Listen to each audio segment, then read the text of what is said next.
नमस्ते दोस्तों, मैं विशाल कुमार विशाल मैथमेटिक्स के यूट्यूब चैनल पे आपका फिर से एक बार स्वागत करते हैं। उम्मीद करते हैं कि आप लोग जहां भी होइएगा मन लगा के पढ़ रहे होइएगा, स्वस्थ होइएगा और मस्त होइएगा। ठीक है, तो मेहनत इतना खामोशी से कीजिए कि सफलता आपका शोर मचा दे। आराम से मेहनत करेंगे हम लोग, जितना भी हो सकेगा मेरे तरफ से आपको मैथ्स में एटलीस्ट दिक्कत नहीं आने देंगे। सिर्फ आप लोग हमसे जुड़े रहिए, लगातार जुड़े रहिए और अपने दोस्तों को भी बोलिए कि ज्यादा से ज्यादा संख्या में जुड़े। तो हम लोग एवरेज एंड एज चैप्टर पढ़ रहे हैं। ठीक है, तो एवरेज हम सबका लगभग खत्म हो चुका है, जितना भी कॉन्सेप्ट था उस पे बेस्ट सवाल कर चुके हैं। एज टॉपिक हम सबका चल रहा है, तो कोशिश रहेगा कि 1 से 2 वीडियो में ये टॉपिक अब हमारा समाप्ति की ओर जा रहा है। तो 1 से 2 वीडियो में आपका ये टॉपिक समाप्त हो जाएगा। ठीक है, तो नंबर ऑफ क्वेश्चंस भी बहुत ज्यादा है आपके सामने और कॉन्सेप्ट जितना भी टाइप का सवाल है लगभग सारा आपके साथ डिस्कस किए हैं। तो अब कहीं दिक्कत होने का सवाल ही नहीं। तो जितना ज्यादा रिवाइज कीजिएगा उतना ही ज्यादा आपको फायदा मिलेगा। ठीक है, तो हम लोग आगे का सवाल देखते हैं। कह रहा है कि एक 4 वर्ष पहले ए और बी का जो आयु है उसका अनुपात 3:5 है। 4 वर्ष पहले का बात किया है, 4 वर्ष पहले का बात किया है।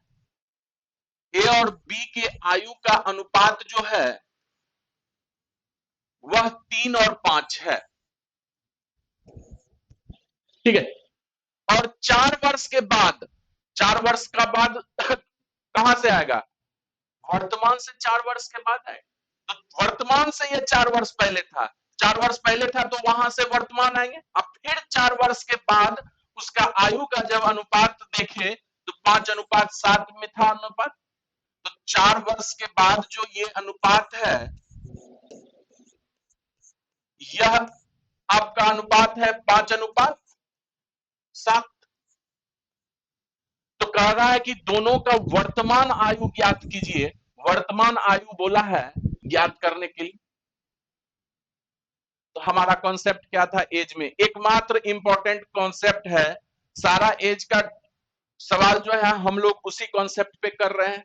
एक तो रेशियो से बना रहे हैं और एक और इंपॉर्टेंट कॉन्सेप्ट है कि आप दो व्यक्ति है उसके बीच जो आयु का अंतर है वह कभी भी आप देखिएगा तो समान ही आएगा। आज से अगर 5 साल पहले भी देखिएगा तो जितना अंतर है, आज से 10 साल बाद भी देखिएगा तो उतना ही एज में अंतर रहेगा। तो हमारे दो व्यक्ति के बीच के आयु का अंतर कभी भी बदलता नहीं। तो यहां पे अनुपात में देखिए ना कि ये अंतर कितना है? 2 है और यहां भी 2 है। यानी कि अनुपातिक अंतर जब देखे आयु का तो वह समान ही है, तो इसको समान करने का जरूरत है नहीं। तो अब देखिए ना, यहां सवाल में देखिएगा कि ये 4 वर्ष पहले था और यह 4 वर्ष बाद है। तो टोटल कितना वर्ष के बाद का बात किया? 4 वर्ष पहले से वर्तमान आएंगे तो 4 वर्ष आगे, अब फिर वर्तमान से 4 वर्ष आगे जाएंगे तो टोटल 8 वर्ष बाद का बात कर रहा है। तो 8 वर्ष के बाद का बात कर रहा है। तो ये देखिए ना, अनुपात में दिख रहा है 2 वर्ष के बाद का बात कर रहा है। अनुपात में दिख रहा है कि 2 वर्ष के बाद है, जबकि सवाल के अकॉर्डिंग 8 वर्ष के बाद है। तो इस 2 वर्ष को 8 वर्ष से कंपेयर कर दीजिए, ये इसका कितना गुना है? 4 गुना। तो अब ए और बी का वर्तमान आयु आपसे पूछा है, अब तो निकल के आ जाएगा। ए का जो वर्तमान आयु है, प्रेजेंट एज जो ए का आएगा वह 4 वर्ष पहले कितना था? 3 था। तो 3 का भी 4 गुना और वर्तमान एज पूछा है ना, प्रेजेंट एज निकाल रहे हैं, प्रेजेंट एज, तो ये प्लस 4 वर्ष बाद, तो ये 4×3 = 12, अब प्लस 4, 16 वर्ष हो। उसी तरह अगर बी का हम वर्तमान एज देखेंगे, बी का देखेंगे प्रेजेंट एज, तो कितना हो जाएगा, बी आपका अनुपात में 5 है, तो 4 वर्ष पहले उसका आयु हो जाएगा 5 का 4 गुना, और वर्तमान जब बोला है तो इसमें 4 जोड़ दीजिए, 24। तो ए और बी का कितना आयु आ गया वर्तमान, 16 और 24। तो क्लियर है। तो एकमात्र इंपॉर्टेंट कॉन्सेप्ट है कि आयु का जो अंतर है वह हमेशा आप बराबर रखिए, सवाल में फिर कुछ नहीं बच जाता है।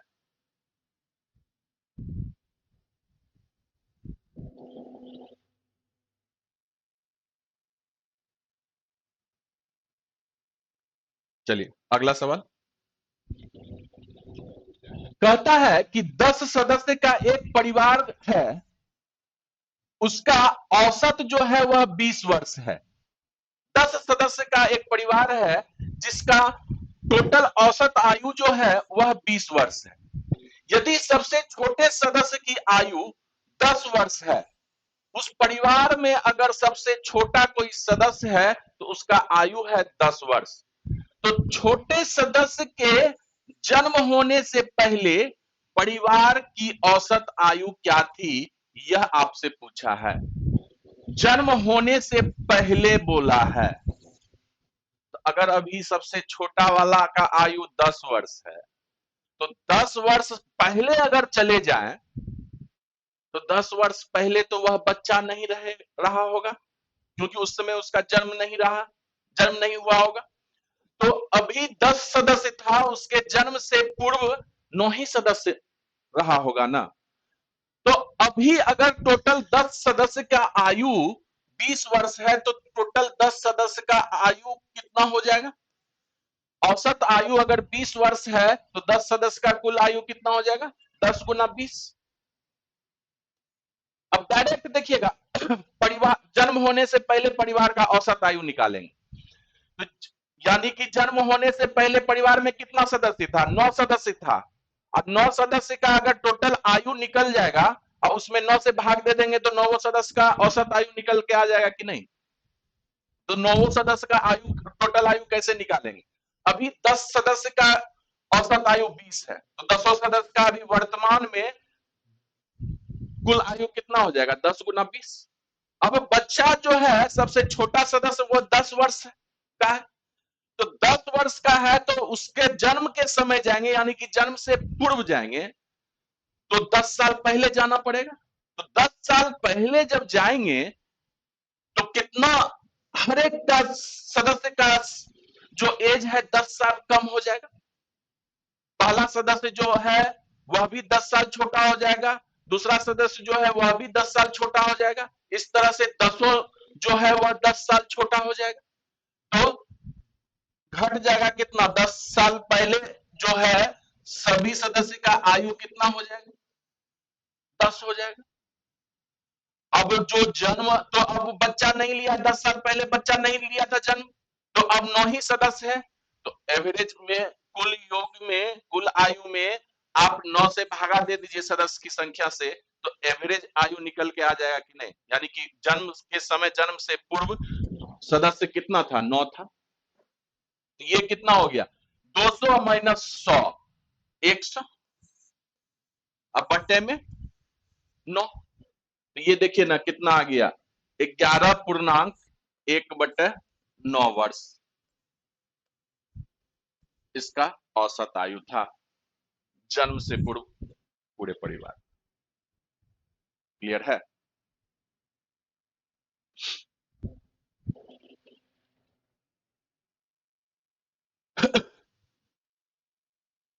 चलिए आगे बढ़ेंगे। ये सब इंपॉर्टेंट सवाल है और इस सवाल में कुछ भी नहीं था। एज जनरली, एज का सवाल एकदम लॉजिकल बेस होता है। लैंग्वेज को पकड़िए, उसके अकॉर्डिंग आप बढ़िए, उसमें रेशियो लगाइए और अंतर जहां भी दिखे अंतर का यूज जरूर कीजिए। अंतर अगर समान कर रहे हैं तो बहुत आसान हो जाता है और उसी पे बेस्ड सारा सवाल भी रहता है।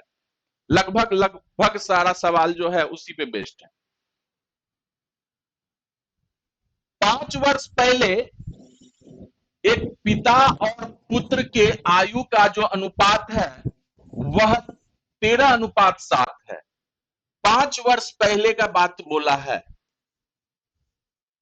5 वर्ष पहले माइनस कर दिए तो पहले से डिनोट हो गया।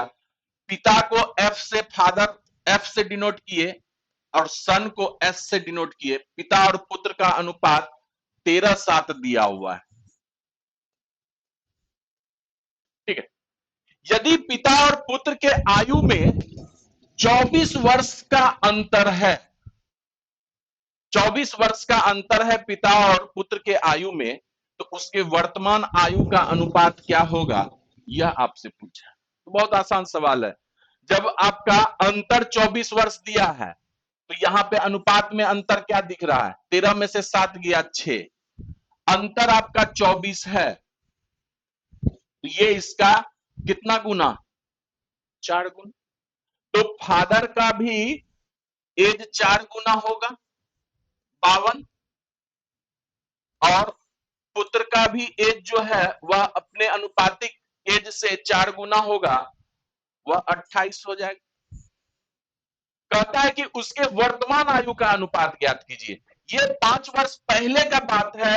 अगर प्रेजेंट एज का बात करेंगे तो 5 वर्ष बाद इसमें जोड़ देंगे कि नहीं, +5 कर देंगे तो प्रेजेंट एज आ जाएगा, ये प्रेजेंट एज आ जाएगा। इसी का अनुपात भी आपसे पूछा है, तो 57 हो जाएगा। अब 5 वर्ष बाद इसको भी देखेंगे तो ये 33 हो जाएगा। 57:33, अनुपात हमेशा छोटे रूप में, 3 से दोनों कट रहा है, तो 19:11, यह आपका आंसर हो जाएगा, ऑप्शन बी। क्लियर है।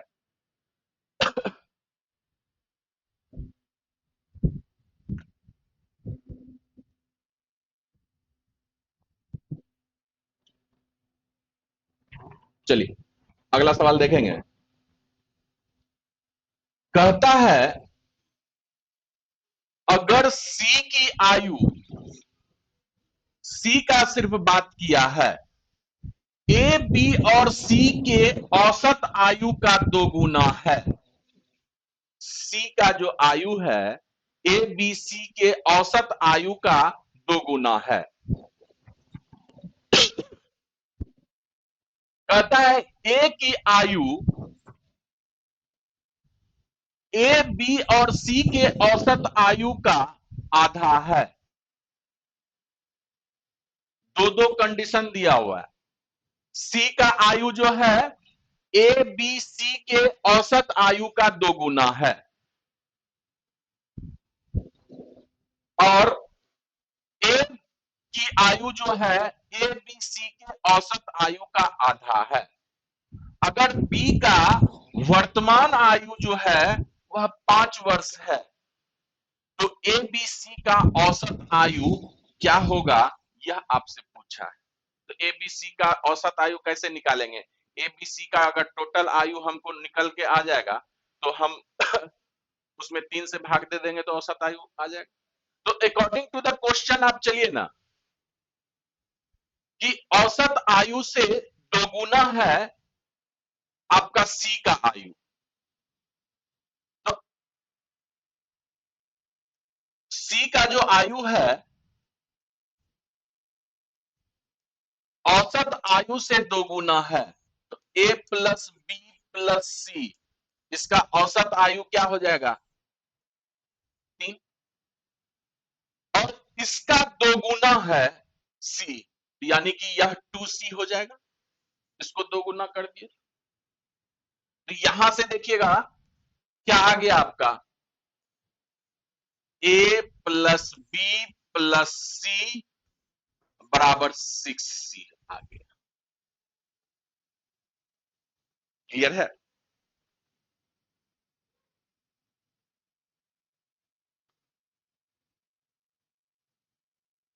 देखिए ना, नहीं तो अगर इसका आयु पूछा, इसका आयु का दोगुना बोला,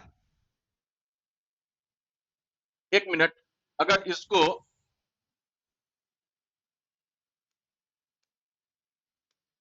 हटा दीजिए और इससे सिंपल कर सकते हैं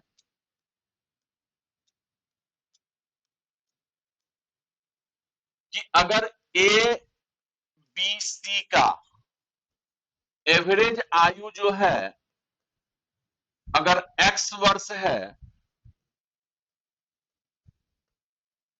तो एवरेज अगर x है तो c कितना हो जाएगा? 2x हो जाएगा। अगर एवरेज x वर्ष है तो a प्लस बी प्लस सी तीनों का योग कितना हो जाएगा? a प्लस बी प्लस सी तीनों का योग क्या हो जाएगा? 3x हो जाएगा ना। अब एक और कंडीशन दिया हुआ है कि a की जो आयु है वह ए बी सी के औसत आयु का आधा है। तो a का जो आयु है वह ए बी सी का औसत आयु कितना है? x है। तो a का आयु कितना हो गया? x/2। ए भी इंडिविजुअली मिल गया, सी भी इंडिविजुअली मिल गया, अब बी का आयु इंडिविजुअली हमको दिया हुआ है 5 वर्ष।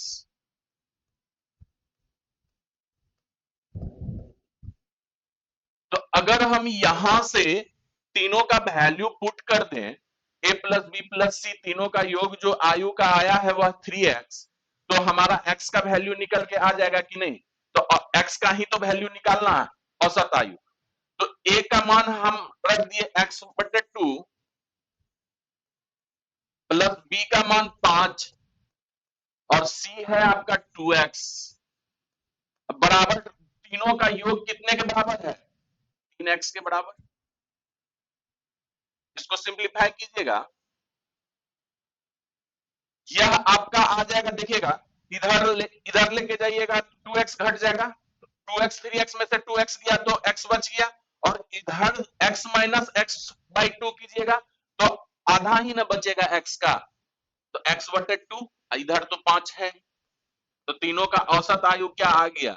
x बराबर 10 वर्ष। क्लियर है?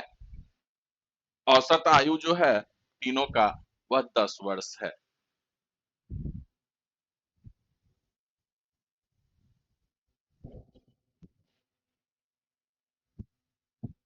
तो आसान सवाल है, जैसे अकॉर्डिंग टू द क्वेश्चन हम लोग आगे बढ़ेंगे। तो हम लोग समाप्ति की ओर ये चैप्टर बढ़ रहे हैं धीरे धीरे, और भी कुछ अच्छे सवाल हैं एज का, और कुछ सवाल है जो कि कर लेंगे अभी, ठीक है। उसके बाद एक मिसलेनियस पार्ट है जो कि सारा टाइप, जितना भी टाइप अभी बताए एवरेज एंड एज में, सारा का मिक्सअप करके एक जगह दे दिए। चलिए अगला सवाल देखें। कहता है कि रेनू, मीनू और सोनू 3 चचेरी बहन है, ठीक है, और रेनू और मीनू की आयु समान है। अगर रेनू को आर से हम डिनोट किए, रेनू को आर से डिनोट किए, अब मीनू को एम से डिनोट किए, तो कहता है रेनू और मीनू का जो आयु है वह मान लिए हम कुछ x वर्ष होगा, ठीक है। मीनू, रेनू और मीनू के आयु समान है। अब तीनों के आयु का योग, यानी कि रेनू, मीनू और सोनू तीनों के आयु का योग सोनू के आयु से 5 गुना है। तो सोनू का आयु मान लीजिए कुछ, ये माना, सोनू को s से डिनोट कर दीजिए, तो y वर्ष मान लीजिए इसको कुछ, सोनू का आयु। अकॉर्डिंग टू द क्वेश्चन कहता है कि तीनों के आयु का योग जो है, यानी कि तीनों का योग, रेनू का आयु कितना? रेनू का आयु x, मीनू का भी आयु x, और सोनू का आयु कितना? y। तीनों के आयु का योग सोनू की आयु से 5 गुना है। अगर सोनू के ही आयु को हम 5 गुना कर देंगे तो ये आपस में बराबर हो जाएगा कि नहीं? तो यहां से क्या आ गया आपका 2x बराबर 4y, x बराबर 2y आ गया, इसलिए x बराबर 2y आ गया, x y का रिलेशन आ गया। कहता है कि 3 वर्ष पहले रेणु की आयु जो है सोनू की आयु से 3 गुना अधिक है। 3 वर्ष पहले रेणु का आयु लीजिए, अकॉर्डिंग टू द क्वेश्चन 3 वर्ष पहले रेणु का आयु क्या हो जाएगा? x minus 3। 3 वर्ष पहले रेणु की आयु सोनू की आयु से, तो 3 वर्ष पहले सोनू का आयु कितना हो गया? y minus 3। इससे यह तिगुना है, अगर सोनू को ही 3 गुना कर दें तो ये आपस में बराबर हो जाएगा कि नहीं? तो आपसे क्या पूछा है? 4 वर्ष के बाद सोनू की आयु ज्ञात कीजिए, यानी कि y का वैल्यू आपसे पूछा है। तो x को एलिमिनेट कर देंगे तब ना y का वैल्यू निकल के आएगा। तो x के जगह 2y पुट कर देंगे तो x हट जाएगा कि नहीं है? तो x के जगह 2y पुट कर दीजिए, 2y माइनस 3 बराबर 3y माइनस 9, ये घटाइएगा तो कितना आ जाएगा? y बराबर इधर आएगा तो 6 आ जाएगा, यानी कि सोनू का आयु जो है प्रेजेंट आयु वह 6 वर्ष है, लेकिन बोला क्या है 4 वर्ष के बाद उसका आयु क्या होगा? तो इसका आंसर क्या हो जाएगा? प्रेजेंट एज 6 वर्ष अब प्लस 4 वर्ष बाद, तो 4 जोड़ दीजिए 10 वर्ष होगी। ऑप्शन बी आपका राइट आंसर है। क्लियर है? ये भी माना गया है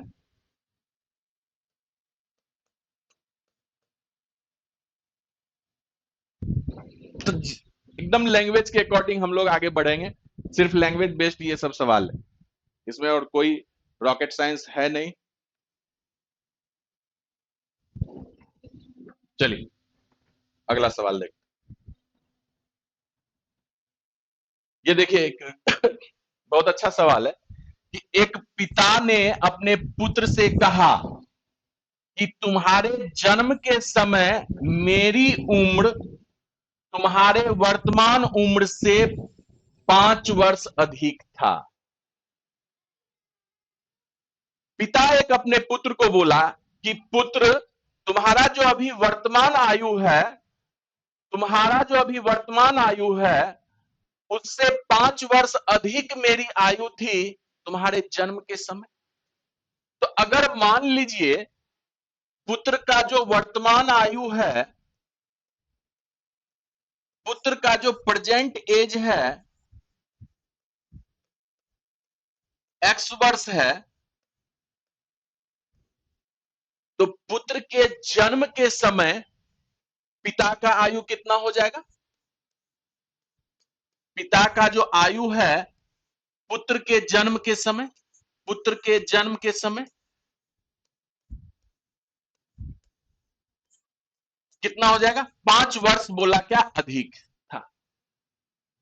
ठीक है, यदि अब पिता की उम्र, यानी कि अब का मतलब क्या? वर्तमान में पिता का उम्र 39 साल है, तो अब वर्तमान में पिता का उम्र क्या हो जाएगा? पुत्र का वर्तमान आयु x था, x वर्ष जब पहले वह बोला कि यानी जन्म के समय, यानी x वर्ष पहले उसका आयु x प्लस 5 था, तो पिता का वर्तमान आयु कितना हो जाएगा? ये तो पुत्र के जन्म के समय है, तो पिता का प्रेजेंट एज जो होगा वह प्रेजेंट एज वह जो होगा x प्लस 5, ये तो x वर्ष पहले था ना, x प्लस 5 उसके जन्म के समय, इसमें x जोड़ दीजिए और ये आपको दिया हुआ है 39 साल, तो इस इक्वेशन के आगे 39 साल कर दीजिए, यानी कि 2x प्लस 5 बराबर 39। यहां से x का वैल्यू आ जाएगा 34, x बराबर 17। आपसे पूछा क्या है, पुत्र की उम्र 5 वर्ष पहले कितना था।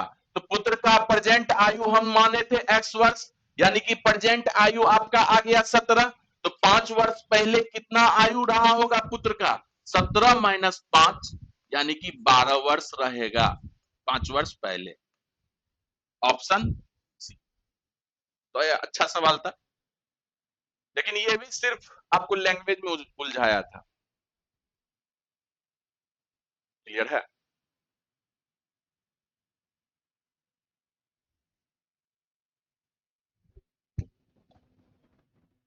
चलिए अगला सवाल देखते हैं। कहता है कि 3 वर्ष पहले 5 सदस्य वाले एक परिवार का औसत आयु जो है वह 17 वर्ष था। 3 वर्ष पहले 5 सदस्य का एक परिवार था, उसका औसत आयु 17 वर्ष था। ठीक है। एक शिशु का जन्म हो जाने के बाद आज भी उसका औसत आयु वही है। कहने का मतलब कितना, कि 17 वर्ष ही है। एक शिशु आ गया, अब एक उस परिवार में एक शिशु जन्म ले लिया और आज जो है औसत आयु पहले के इतना ही दिख रहा है, यानी कि 17 वर्ष ही दिख रहा है। तो शिशु का वर्तमान आयु ज्ञात कीजिए। तो बहुत आसान सवाल है। अगर देखिएगा 17 वर्ष आयु है, औसत आयु, अब 3 वर्ष पहले 5 सदस्य का परिवार, तो 5 सदस्य का अभी वर्तमान आयु अगर देखेंगे, 5 सदस्य है, 5 मेंबर है, और इसका वर्तमान आयु अगर देखेंगे तो कितना हो जाएगा, 17 औसत है, 5 गो सदस्य है, 17×5 = 85। अब वर्तमान में आना है तो 3 वर्ष पहले इतना आयु था कुल आयु, तो पांचों सदस्य को 3-3 वर्ष से बढ़ा देंगे, यानी कि पांचों सदस्य को 3-3 वर्ष से बढ़ाए तो 3 × 5 यानी कि 100 वर्ष है। कहता है कि एक शिशु जन्म ले लिया, तो शिशु जन्म ले लिया तो 6 सदस्य हो गया। 6 सदस्य का 6 सदस्य हो गया, और 6 सदस्य का प्रेजेंट एज कितना हो जाएगा, क्योंकि औसत आयु तो वही है, यानी कि 17 ही है। तो 17 × 6 102। तो छठा सदस्य के आने के बाद कुल आयु जो है 102 है। तो शिशु का वर्तमान आयु जो है कैसे निकालेंगे, यानी कि छठा सदस्य, 6 सदस्य का जो आयु है कुल आयु 102, अब माइनस घटा दीजिए पहले वाला 5 सदस्य जो कि शिशु छोड़ के है, 100 वर्ष घटा दीजिए, तो शिशु का आयु कितना हो गया, 2 वर्ष। ये शिशु का आयु निकल गया। तो ऐसा सवाल आपको एग्जाम में पूछा जाता है, कभी रीजनिंग सेक्शन में भी आ जाता है इस तरह का सवाल, तो बहुत आसान है। हम आसान सवाल भी आपके साथ डिस्कस किए, अच्छा लेवल वाला भी डिस्कस किए। तो ऐसा नहीं कि सिर्फ और सिर्फ हल्का सवाल बना के आपको दिखाते हुए निकल गए आगे कि बहुत आराम से सब कुछ हो रहा है। तो हम आपको लेवल भी दे रहे हैं, सारा कॉन्सेप्ट भी क्लियर कर रहे हैं, इसलिए बार बार बोल रहे हैं कि ज्यादा से ज्यादा जुड़िए और फायदा उठाइए।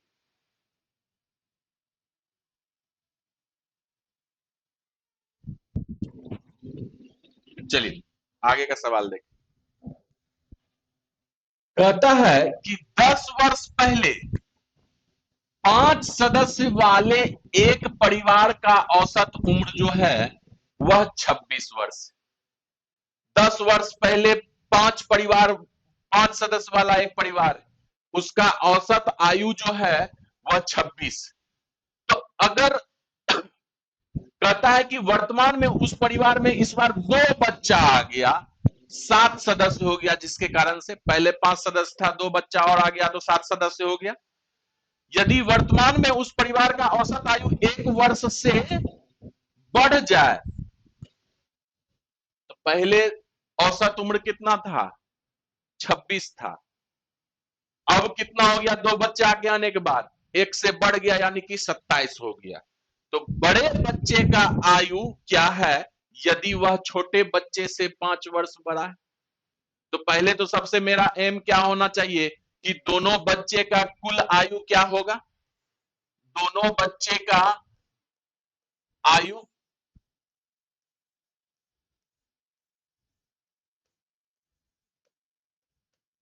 दोनों बच्चे का जो आयु होगा वह बहुत आराम से हम लोग निकाल लेंगे। बाद में 7 सदस्य हो गया, 1 से औसत बढ़ गया, तो कुल आयु कितना हो गया? 27 गुने 7, ये सातों सदस्य का कुल आयु है। 7 सदस्य में से 5 सदस्य का कुल आयु घटा दीजिए, तो 5 सदस्य का कुल आयु कितना है? 5 गुने 26। सातों सदस्य में से 5 सदस्य घटा देंगे तो 2 सदस्य जो बचा वही ना दोनों बच्चा का आयु होगा कुल। तो ये कितना हो गया? 7 सत्ते 49, 7 दूना 14, 4 18, 7 सत्ते 49, 7 दूना 14, 4 18, माइनस ये कितना हो गया? 6 पंचे 30, अब 5 दूना 10, 3 13।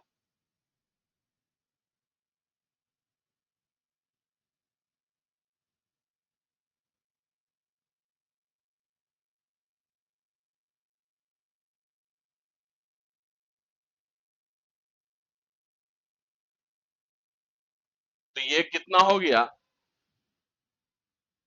कहीं गलती कर रहे हैं क्या? 6 पंचे 30, बाकी 3, 5 दूना 10, 3 13, 7 सत्ते 49, 7 दूना 14, 4 18। अच्छा, ये 10 वर्ष पहले है ना? तो ये 10 वर्ष पहले है, तो यहां से कुल आयु कितना हो जाएगा?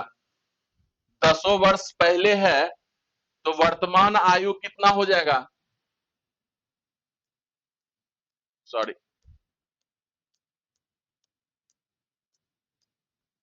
वर्तमान आयु जो है,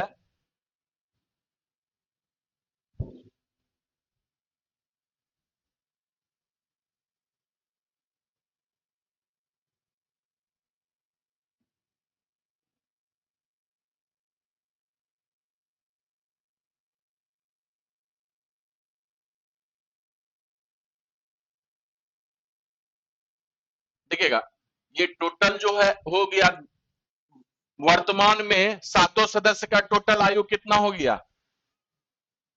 27 गुने 7, इसमें से घटा देंगे, 5 सदस्य का टोटल आयु था 26 गुने 5, ये 10 साल पहले था। अब 10 साल के बाद पांचों सदस्य वर्तमान में आइएगा तो 50 इसमें जुट जाएगा। हर एक पांचों सदस्य का 10-10 साल जुटेगा तो 50 जुटेगा ना। ये हो गया आपका 7 सत्ते 49, 189। ये हो गया आपका कितना?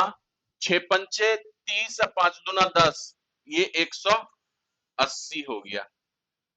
यानी कि दोनों बच्चे का कुल आयु जो है वह 9 वर्ष है। अब सिंपल लॉजिक लगाइए ना, छोटे बच्चा से 5 वर्ष बड़ा है बड़ा बच्चा। जो छोटा बच्चा है, दो बच्चा है, दोनों बच्चा में एक बच्चा छोटा है, एक बच्चा बड़ा है।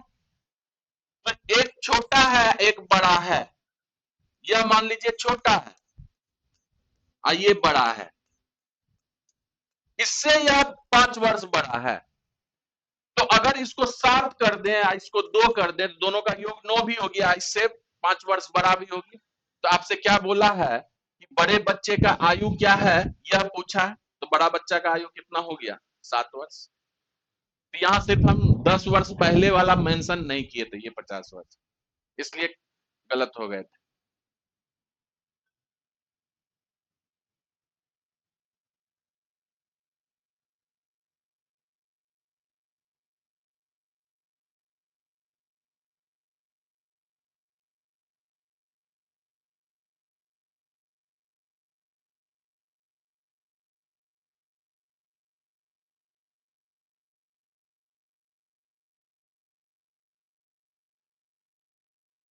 चलिए अगला सवाल देखते हैं। ये बहुत अच्छा सवाल है।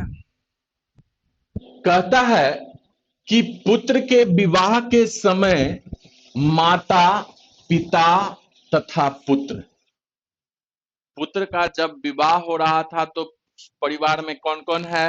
माता, पिता, पुत्र है। विवाह होने से जस्ट पहले उसका औसत आयु जो था 42 वर्ष था। ठीक है। शादी के 1 साल के बाद एक नवजात शिशु का जन्म हुआ और विवाह के 6 वर्ष के पश्चात परिवार का औसत आयु जो है वह 36 वर्ष।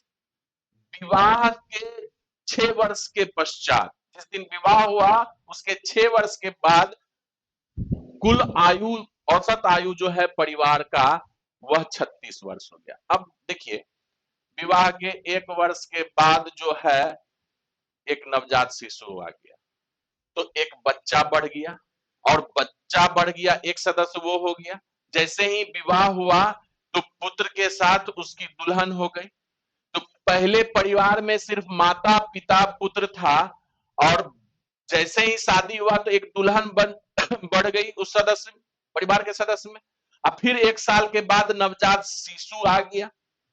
अब 6 साल के बाद देखा गया कि अगर 6 साल, विवाह के 6 साल के बाद देखेंगे, विवाह के 1 साल के बाद शिशु हुआ और 6 साल के बाद जब देखेंगे विवाह के, तो वह शिशु 5 साल का रहा होगा कि नहीं? लॉजिकली सोचने वाली बात है। तो वह शिशु तो 5 साल का है। तो कह रहा है कि अब परिवार का कुल औसत आयु जो है 36 वर्ष हो। तो विवाह के समय दुल्हन की उम्र ज्ञात कीजिए, यह आपसे पूछा है। बहुत अच्छा सवाल है। तो देखिए ना, हम लोग एक कॉन्सेप्ट हम लोग पहले से ही पढ़ते आ रहे हैं, औसत में जो बहुत भरपूर यूज किए, उसी कॉन्सेप्ट का यहां यूज करेंगे कि अगर 2 पार्ट में दिया हुआ है, दोनों पार्ट का एक टोटल औसत दिया हुआ है, तो हम लोग औसत क्या करते थे? कंपेयर करते थे ना। तो विवाह के से पहले आपके परिवार में क्या क्या था? कौन कौन थी? माता, पिता और पुत्र, 3 सदस्य थे। औसत आयु 42 है, और विवाह के 6 वर्ष के बाद देखेंगे तो औसत आयु टोटल जो होता है वह 36 वर्ष हो जाता है। लेकिन अगर इसी 3 का हम सिर्फ 6 साल के बाद देखेंगे तो तीनों का आयु 6-6 साल बढ़ेगा कि नहीं? अगर 42 वर्ष औसत था तो अब कितना हो जाएगा इस तीनों का आयु, औसत आयु 48 हो जाएगा। विवाह के 6 वर्ष के बाद, यह विवाह के 6 वर्ष के बाद देख रहे हैं कि एक दुल्हन भी है इस परिवार में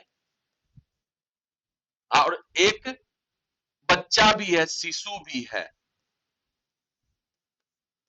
इस परिवार। अब दोनों मिलाकर 6 वर्ष के बाद औसत कितना हो गया? 36 हो। तो हम लोग कंपेयर करने जानते हैं ना, ये 36 को कंपेयर करेंगे 48 से, ये ज्यादा है ना, तो ज्यादा है तो कितना ज्यादा है? 12 ज्यादा है। एवरेज में, औसत में 12 ज्यादा है। कुल कितना ज्यादा हो गया? तो 12, 3 सदस्य है तो गुना 3, यानी कि ये 36 हो। तो हम जानते हैं इस कॉन्सेप्ट में कि कुल औसत के बाएं साइड हमेशा हम टोटल 0 करते हैं। तो यह तो आपका क्या होगा? -36। तो औसत तो माइनस में नहीं, ये आयु तो माइनस में नहीं होता। तो कहने का मतलब कि दुल्हन जो है, दुल्हन और शिशु मिलके 36 वर्ष का है। और हम बता दिए थे कि 1 वर्ष के बाद बच्चा हुआ है, 6 वर्ष के बाद उस बच्चे का क्या, विवाह के 1 वर्ष के बाद एक शिशु हुआ, और विवाह के 6 वर्ष के बाद जब उस शिशु का आयु देखेंगे तो विवाह के 6 वर्ष के बाद यह 5 साल का रहा होगा कि नहीं? ये तो सबको क्लियर है। जब ये 5 साल का है तो यह आपका कितना हो गया? 31 साल की दुल्हन हो गई। कब? विवाह के 6 वर्ष के बाद। तो विवाह के समय 6 वर्ष पहले यानी विवाह हुआ था, तो 6 वर्ष घटा दीजिए इसमें, 25 वर्ष की दुल्हन थी विवाह के समय। ऑप्शन ए आपका सही।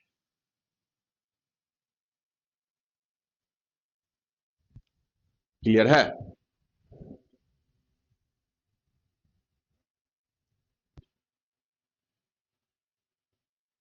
तो बहुत अच्छा सवाल था, और इस कॉन्सेप्ट से कहीं एक्स वगैरह का मानने का झंझट नहीं। इस कॉन्सेप्ट से विदाउट कैलकुलेशन आसानी से हम लोग आंसर तक पहुंच गए। चलिए अगला सवाल देखेंगे। एज से रिलेटेड अब सवाल आपका खत्म हो चुका है।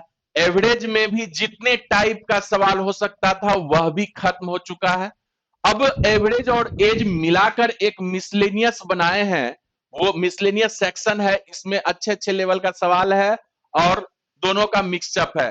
कोई सवाल एवरेज से रिलेटेड है, कोई सवाल एज से रिलेटेड है, और जितना भी टाइप का सवाल कर चुके हैं उसी टाइप में से यहां पे आएगा। ठीक है, तो ये कोई नया टाइप नहीं है। जितना भी अब सवाल आने वाला है सारा हम लोग उस टाइप का सवाल पढ़ चुके हैं। देखते हैं ना। कहता है कि A B C D E F G जो है लगातार सम पूर्णांक है, तब उसका औसत क्या होगा, यह आपसे पूछा है। लगातार सम संख्या का बात किया है। कौन कौन है? ए है, बी है, सी है, डी है, ई है, एफ है, जी है। लगातार सम संख्या है तो हर एक के बीच का अंतर सेम होगा। हर एक के बीच का अंतर सेम है तो सबसे बीच वाला जो है हमारा एवरेज होगा। तो 7 गो है तो 3 गो इधर और 3 गो इधर आपका, तो ये आपका एवरेज होगा। एवरेज होगा ना? तो हमारा डी एवरेज होगा। डी लेकिन सिर्फ ऑप्शन में नहीं दिया हुआ है। तो थोड़ा सा सोचिए ना, अगर पहला सम संख्या अगर आपका x है तो अगला सम संख्या क्या होगा? x+2 होगा कि नहीं? फिर अगला सम संख्या, हर एक सम संख्या आगे बढ़ते जाएंगे, दो दो से आगे बढ़ेगा, दो दो के डिफरेंस पे हर एक सम संख्या आते जाएगा, तो x+4 हो जाएगा। और यह क्या है? x+6, सॉरी x+6 है। तो एवरेज यानी कि डी का वैल्यू क्या आ गया? x+6। x आपका क्या है? a है, a+6 होगी। और ये आपका मेंस में पूछा हुआ सवाल है। तो कितना टाइम लगेगा? 10 से 15 सेकंड भी तो नहीं लगेगा, मौखिकली कर लीजिएगा। क्लियर है? चलिए आगे का सवाल करते हैं।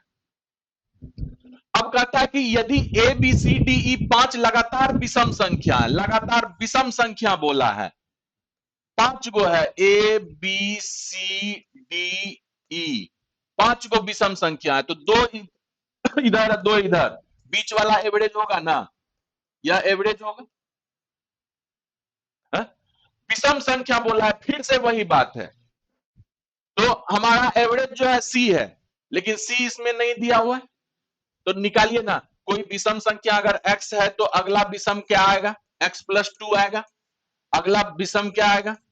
हर एक दो दो के डिफरेंस पे आएगा, x+4 आएगा। तो ये एवरेज x+4 है, और साथ ही तो पूछा है। तो x+4 है तो x मेरा क्या था? a था, तो a+4, यानी कि ऑप्शन सी आपका सही है।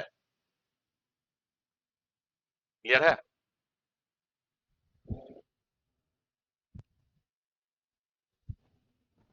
चलिए बहुत आसान आसान सवाल था। कहता है कि इसका औसत, सॉरी ये थोड़ा सा प्रिंटिंग मिस्टेक है, ये 3 का पावर 30 है और यह जो है 3 का पावर 60 है और यह जो है 3 का पावर 90। इसका औसत पूछा है, यानी कि समांतर माध्य पूछा है। तो एवरेज निकालने के लिए हम लोग क्या करते हैं? 3 का पावर 30 सबको जोड़ के जितना संख्या है उससे भाग दे देते हैं, तो 3 का पावर 60 अब प्लस 3 का पावर 90, इसका एवरेज निकालेंगे तो 3 से भाग दे देंगे। 3 से भाग देने का मतलब है कि हर एक टर्म में 3 से भाग दिए, तो 3 का पावर 30 बटे में 30 3। तो यानी कि अगर आधार सेम है तो अगर बटे में है तो पावर घटता है कि नहीं? तो जब पावर को घटा दीजिएगा, यहां 30 है तो यहां पर एक पावर है तो एक घट जाएगा, यानी कि 3 का पावर 29 प्लस ये 3 का पावर 59 अब प्लस ये 3 का पावर 89। यह हो जाएगा आपका answer, option B right answer.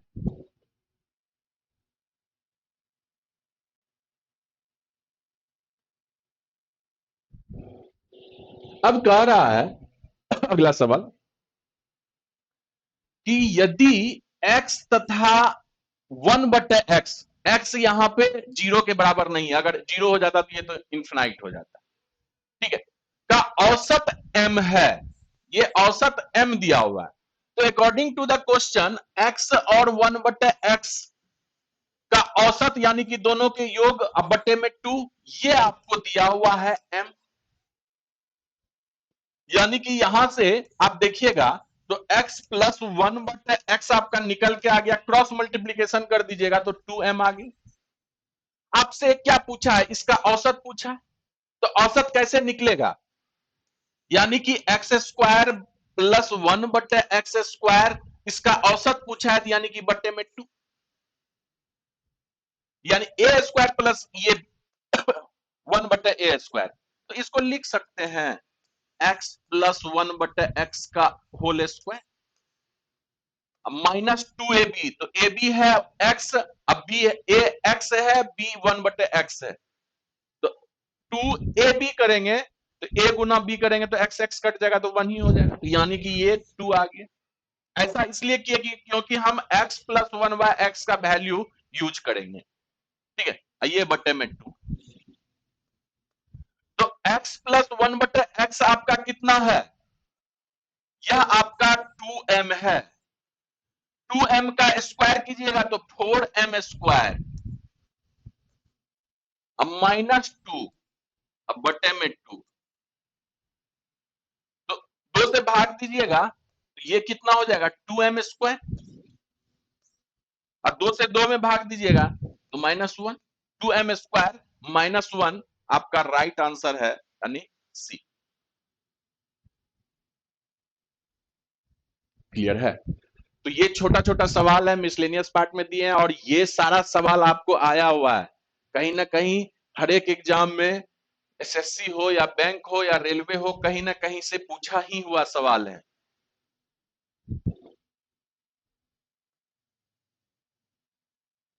चलिए अगला सवाल देखेंगे कि 6 संख्या का औसत जो है 32 है, टोटल 6 संख्या है, उसका औसत जो है 32 है। यदि प्रथम 3 संख्या को 2 से बढ़ा दिए, कोई 6 संख्या है उसका पहला 3 संख्या को 2 से बढ़ा दिए, तो वृद्धि कितना का हो गया?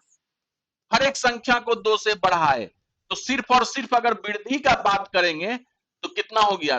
3 गुना 2 6 से बढ़ गया, टोटल 6 संख्या, 3 संख्या को बढ़ाए, और शेष संख्या यानी बची हुई तीनों संख्या, तीन संख्या ने बचा, 6 में से 3 संख्या को बढ़ा दिए 2 से, तो शेष 3 संख्या को 4 से घटा दिए, तो कमी जो आया है वह कितना हुआ? 3 संख्या को 4 से घटाए तो -12, 4 से घटाए हैं, -4 से गुना किया, 4 से घटाए तीनों संख्या तो -12 से कम किए, तो अब नया औसत ज्ञात कीजिए, यह आपसे पूछा है नया औसत। तो देखिए ना, वृद्धि 6 का है, कमी -12 का है, तो कुल कमी कितना हो गया? कुल तो कमी हो रहा है ना, बढ़ तो नहीं ना रहा है, कमी ही हो रहा है। 6 बढ़ा के 12 घटा दिए, यानी कि कुल कमी जो है आपका 6 का। एवरेज में कमी अगर देखिएगा, एवरेज में कमी देखिएगा तो वह कितना का हो जाएगा? टोटल 6 संख्या तो 6 से भाग दे देंगे -1, तो नया औसत जो है, पहले 32 औसत था, तो अब औसत एक से कम हो जाएगा कि नहीं? तो न्यू एवरेज क्या आ जाएगा? 32 माइनस 31। ऑप्शन सी बहुत अच्छा सवाल। तीन संख्या को चार दो से बढ़ाए तो टोटल वृद्धि हुआ 3 गुना 2, 6 से वृद्धि। फिर जो तीन संख्या बचा उसको 4 से कम किए तो 3 गुने -4 -12। टोटल जब बढ़ा दिए या घटा दिए तो देखे क्या कुल हमारा कमी ही आया, तो -6 का कमी आ गया। एवरेज में कितना कमी आ गया?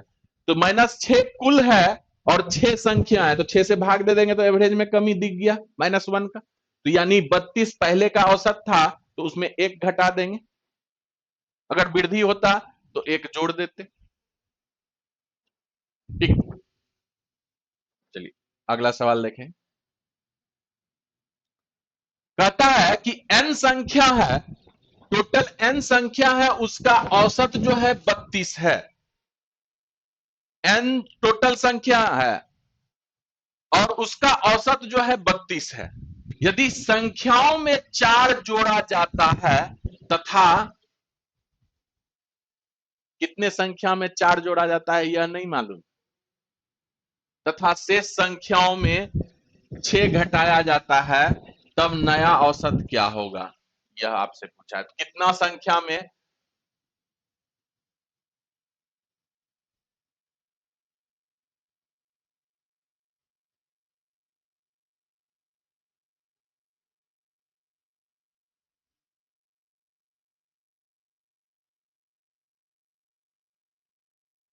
यहां पर देखिएगा 3/4 संख्या यहां पे कर दीजिएगा। हमको जहां तक याद है यदि 3/4 संख्याओं में 4 जोड़ा जाता है और शेष संख्या में 6 घटाया जाता है, यहां पे यदि के बाद 3/4 लिख दीजिएगा। यदि 3/4 संख्या में 4 जोड़ा जाता है, n टोटल संख्या है, उसका 3/4 संख्या में 4 जोड़ा जाता है और शेष जो संख्या बचा वह उसमें 6 घटाया जाता है, तब नया औसत ज्ञात करें, यह आपसे पूछा है। तो पहले तो n हमको मानना पड़ेगा। तो शुरुआत में दिया हुआ है 3/4। शुरुआत में अगर 3/4 दिया हुआ है तो मान लीजिए ये 3/4 दिया हुआ है ना, तो कैलकुलेशन इजी करने के लिए n का ऐसा मान रखिए जो कि 4 से पूरा तरह कट जाए, तो 4 ही रख लीजिए ना। यहां से माना n जो है 4 है। अब 3/4 इसका कितना हो जाएगा? n का 3/4 यानी कि 4 का 3/4 3 ही हो जाएगा ना। तो छोटा जाता है, यानी कि वृद्धि कितना कर दिए? वृद्धि कितना कर दिए? 3 संख्या है और 4 से वृद्धि कर रहे हैं, हर एक तीनों संख्या में 4 से वृद्धि कर दिए, ये 12 हो गई। शेष संख्या कितना बचा? एक ही 3 संख्या में 4 से वृद्धि कर दिए, तो शेष संख्या हमारा टोटल आपका 4 था, जिसको 3 संख्या जिसमें 3 संख्या को बढ़ा दिए 4 से, और एक संख्या ही ना शेष बचा, तो कमी कितना किए? एक संख्या में कमी की है, कितना से? 6 से घटाया जाता है। तो टोटल यहां पर दिखा आपका 12 से बढ़ाए या 6 से घटाए, तो कुल वृद्धि यहां पर दिख गया ना।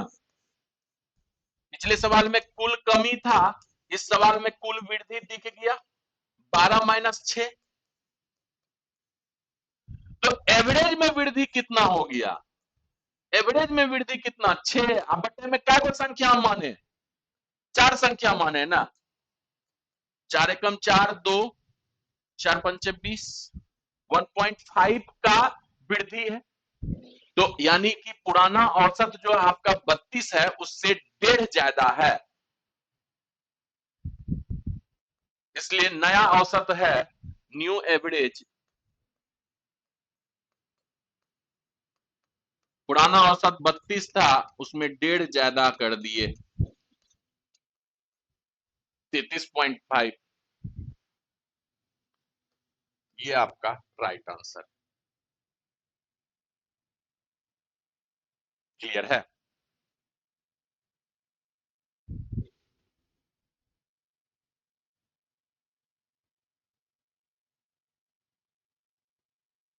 चलिए एक और अच्छा सवाल देखते हैं। देखिए कह रहा है कि A B C D E F G क्रमागत सम संख्या है। क्या को सम संख्या है? दो दो चार दो छह एक सात। जे के एल एम एन क्रमागत विषम संख्या है। तो क्या को है विषम संख्या? दो दो चार एक पांच। सभी संख्याओं का औसत ज्ञात करने के लिए बोला है। तो अगर यहां पर देखिएगा सम संख्या टोटल कितना है? सम संख्या है दो दो चार दो छह एक सात। तो तीन इधर तो ये एवरेज हो जाएगा सम संख्या का। अब विषम संख्या टोटल क्या है? पांच गो है। दो इधर तो इसका एवरेज ये हो जाएगा। और टोटल संख्या का एवरेज बोला है तो आपका एवरेज क्या हो जाएगा? ये डी अब प्लस ये एल, दोनों एवरेज को जोड़ के आप बट्टे में 2 कर दीजिए, यही आपका एवरेज आ जाएगा। तो ऑप्शन बी आपका दिख रहा है। मौखिकली ये सब सवाल कीजिएगा।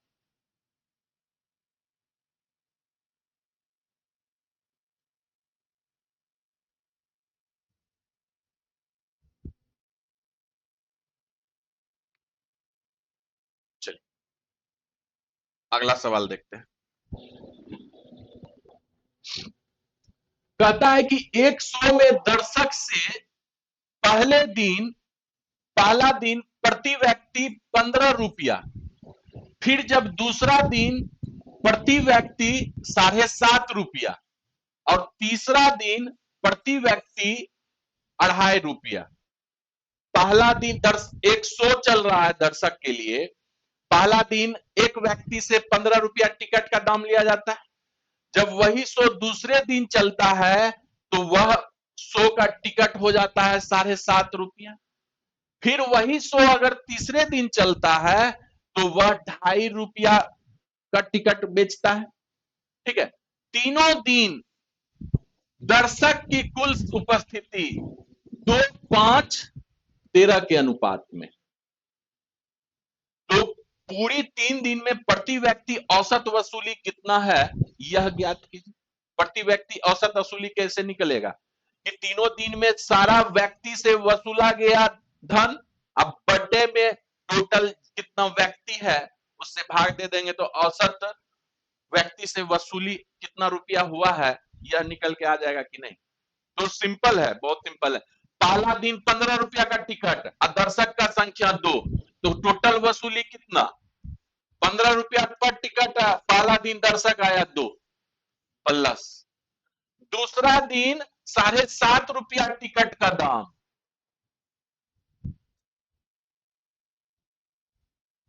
7.5 रुपया टिकट का दाम और दर्शक आया है कितना? 5। यानी कि टिकट का दाम जैसे जैसे घट रहा है दर्शक का संख्या बढ़ रहा है। प्लस तीसरा दिन दर्शक टिकट का दाम कितना? 2.5 रुपया और आया दर्शक कितना? 13 गो। तो टोटल वसूली कितना हो गया तीसरा दिन? ये पहला दिन का वसूली, ये दूसरा दिन का वसूली, ये तीसरा दिन का वसूली। अब सबका वसूली जोड़ के कितना दर्शक आया है टोटल वह आप कर दीजिए तो एवरेज निकल के आ जाएगा। तो 2 प्लस 5 प्लस 13, ये आपका आ गया 30 प्लस ये कितना हो जाएगा? 25 25 7 25 35 2 37 37.5 प्लस ये हो जाएगा 25 तिहाई 75 बाकी 7, 25 से कम 25 7 32 एक जीरो बिठा दिए 32.50 आ जाए। और यह आपका 5 13 5 18 2 20, ये जोड़िएगा 32 37 70 38 100 100/20, यानी कि एवरेज वसूली कितना था प्रति व्यक्ति से? 5 रुपया। ऑप्शन आपका ए राइट आंसर है। क्लियर है?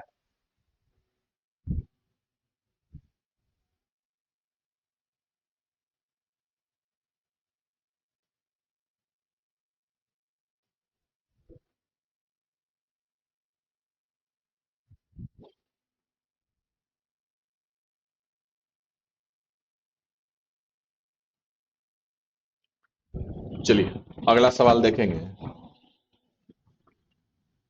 एक कार मालिक जो है 3 लगातार वर्षों में पेट्रोल जो है 60 रुपया प्रति लीटर, पहला वर्ष 60 रुपया प्रति लीटर, दूसरा वर्ष 80 रुपया प्रति लीटर और तीसरा वर्ष 48 रुपया प्रति लीटर की दर से खरीदता है। ये अभी के डेट में ये हाइपोथेटिकल है, सिर्फ सवाल में ही दिख सकता है ऐसा, क्योंकि अभी जो है पेट्रोल का दाम 100 के पार है, 100, 102, 110 कुछ इस तरह से है, तो महंगाई अपने चरम सीमा पे है। लेकिन सवाल में तो 60 रुपया दिखा रहा है, 80 रुपया दिखा रहा है और तीसरा वर्ष 48 रुपया दिखा रहा है। ठीक है, यदि वह प्रत्येक वर्ष, एक कार मालिक जो है वह प्रत्येक वर्ष 12,000 रुपया खर्च करता है, यानी कि हर एक वर्ष, पहला वर्ष भी 12,000 रुपया खर्च किया, दूसरा वर्ष भी 12,000 रुपया खर्च किया और तीसरा वर्ष भी 12,000 रुपया खर्च किया। तो अब कहता है कि पेट्रोल का औसत कीमत, यानी कि तीनों वर्ष मिलाकर औसत कीमत क्या हो सकता है, यह आप निकालिए। तो औसत कीमत क्या हो सकता है? तो पहले तो यह देखिए कि पहले वर्ष में जो खपत है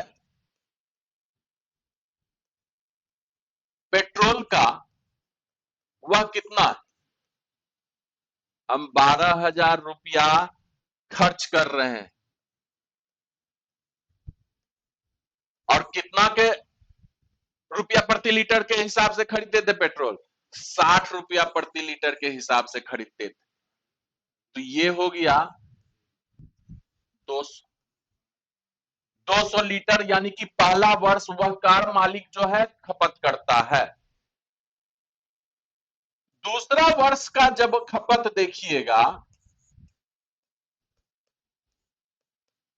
तो 12,000 उस साल भी खर्च किया, लेकिन उस साल जो है आपका 80 रुपया पर लीटर था।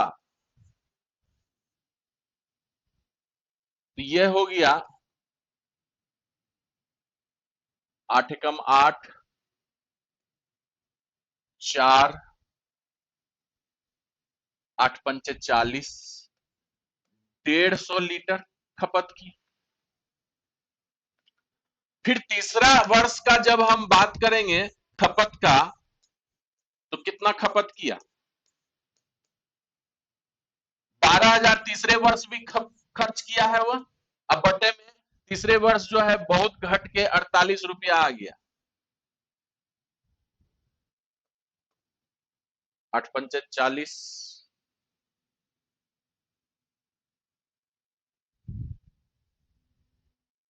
घटाइएगा,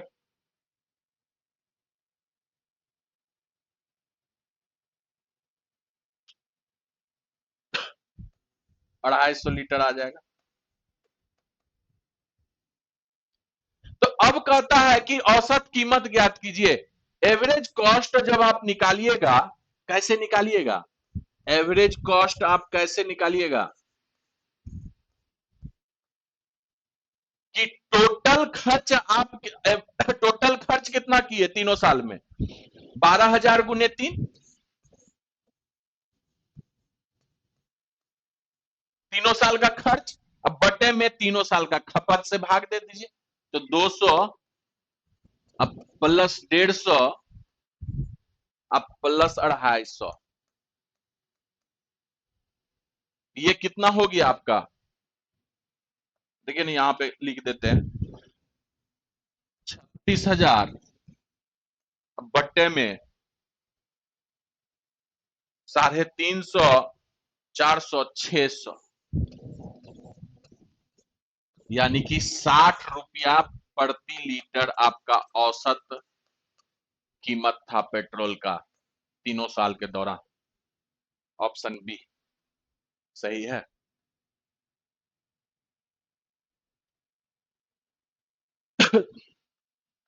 तो आज के लिए हम लोग इतना ही रखते हैं, ठीक है। अगले क्लास में कोशिश करेंगे कि अगला क्लास, अगला वीडियो लेक्चर जो आपके लिए बने उसमें एवरेज एंड एज चैप्टर खत्म कर देंगे, ठीक है। तो तब तक के लिए आपसे विदा लेते हैं, अच्छे से रिवाइज कीजिएगा, ठीक है। तो अगले वीडियो में मिलते हैं। जय हिंद।